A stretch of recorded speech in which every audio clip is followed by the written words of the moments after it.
जय श्री हरि विष्णु। माघ मास के कृष्ण पक्ष की एकादशी को षट तिला एकादशी कहा जाता है। इस दिन तिल का विशेष महत्व होता है। तिल से किए गए दान, स्नान और पूजा से पापों का नाश होता है, दरिद्रता दूर होती है और भगवान विष्णु की कृपा प्राप्त होती है। अब मैं आपको षट तिला एकादशी की व्रत कथा बताती हूँ। प्राचीन समय की बात है। एक ब्राह्मण स्त्री भगवान विष्णु की बहुत बड़ी भक्त थी।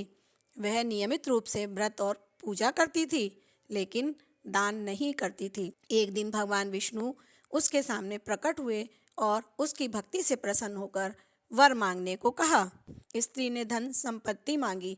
भगवान विष्णु ने कहा कि तुमने जीवन में दान नहीं किया है, इसलिए तुम्हें अगले जन्म में कष्ट भोगने पड़ेंगे।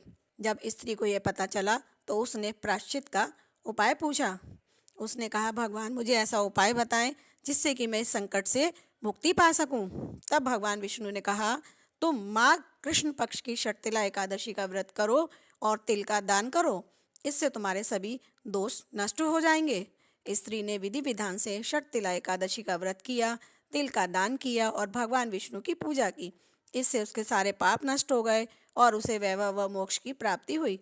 तभी से इस एकादशी पर तिल का दान अत्यंत पुण्यदायक माना जाता है। इस व्रत की पूजा विधि है, ब्रह्म मुहूर्त में उठकर तिल मिले हुए जल से स्नान करें, स्वच्छ पीले वस्त्र धारण करें, व्रत का संकल्प लें। चौकी पर पीला कपड़ा बिछाकर भगवान विष्णु की प्रतिमा या चित्र स्थापित करें। गंगा जल से शुद्धिकरण करें। भगवान विष्णु को तिल, पीले फूल, धूप, दीप, तिल से बनी हुई मिठाई, तुलसी दल अर्पित करें। ओम नमो भगवते वासुदेवाय मंत्र का 11 बार जाप करें। अंत में षट तिला एकादशी की कथा का या पाठ का श्रवण करें। अंत में आरती करें। ऐसा करने से इस व्रत का पूरा फल मिलता है और सभी कष्टों से मुक्ति मिलती है। जय श्री हरि विष्णु।